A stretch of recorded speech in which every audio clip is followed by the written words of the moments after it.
Salam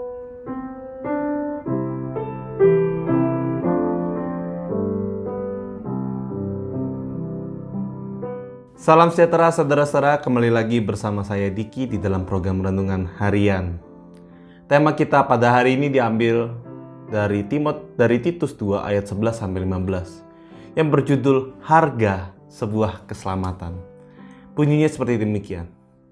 Karena kasih karunia Allah yang menyelamatkan semua manusia sudah nyata, Ia mendidik kita supaya meninggalkan kefasikan dan keinginan-keinginan duniawi, dan supaya kita hidup bijaksana, adil, dan beribadah di dalam dunia sekarang ini. Dengan menantikan penggenapan pengharapan yang penuh bahagia dan penyataan kemuliaan Allah yang maha besar dan juru selamat kita, Yesus Kristus, yang telah menyerahkan dirinya bagi kita untuk membebaskan kita dari segala kejahatan dan untuk menguduskan bagi dirinya suatu umat, kepunyaannya sendiri yang rajin berbuat baik. Beritakanlah semuanya itu, nasihatilah dan yakinkanlah orang dengan segala kewibawaan. Jangan ada orang yang menganggap engkau rendah. Saudara-saudara, bayangkan apa yang Bapak, Ibu, atau saudara rasakan ketika ada seseorang memberikan kita sebuah hadiah. Hadiah yang mungkin kita idam-idamkan, kita tahu harganya mahal. Bisa saja itu handphone ataupun perhiasan, atau mungkin ada yang kasih mobil, kasih rumah secara gratis, cuma-cuma. Tentu hal yang pertama kita rasakan adalah senang, sukacita, excited, senang luar biasa begitu ya.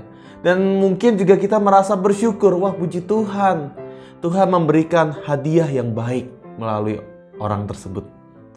Pemberian tersebut bahkan bisa membuat kita jadi lebih dekat terhadap orang tersebut. Begitu juga karya keselamatan Allah melalui kematian dan kebangkitan Kristus yang merupakan anugerah yang luar biasa yang diberikan Allah kepada kita. Seorang teolog bernama Dietrich Bonhoeffer mengatakan bahwa anugerah keselamatan yang diberikan oleh Allah adalah anugerah yang mahal. Namun ia memberikan anugerah tersebut dengan cuma-cuma, gratis. Mengapa mahal? Karena sejatinya manusia tidak dapat selamat dari cengkraman maut dan tidak pernah bisa selamat dengan usahanya sendiri. Sekeras apapun kita, seberusaha apapun kita menyembah Tuhan, berbuat baik, melakukan hal-hal lain, tetapi kita tidak pernah bisa melepas diri kita dari kuasa maut jika hanya mengandalkan diri kita sendiri. Keselamatan hanya oleh karena kuasa Allah, melalui pengorbanan dan kebangkitan anaknya Tuhan Yesus Kristus. Dan oleh karena mendapatkan anugerah yang mahal tapi diberi secara gratis ini, harusnya kita juga merasakan hal yang sama ketika kita menerima kado ataupun hadiah yang mahal yang kita terima dengan penuh sukacita. Dan ini yang harusnya menjadi landasan ataupun dorongan bagi setiap kita untuk mengasihi Allah di dalam kehidupan kita.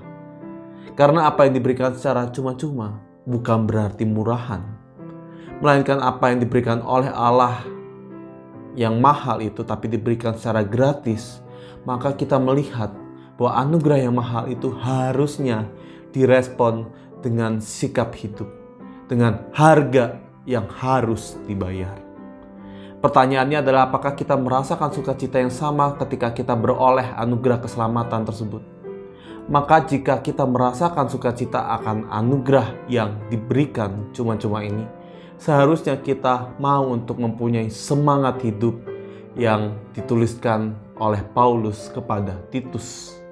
Yakni kita diajak untuk meninggalkan segala bentuk perbuatan jahat kita, meninggalkan keinginan duniawi. Kita diajak untuk hidup di dalam bijaksana, hidup secara adil, dan beribadah di dalam dunia.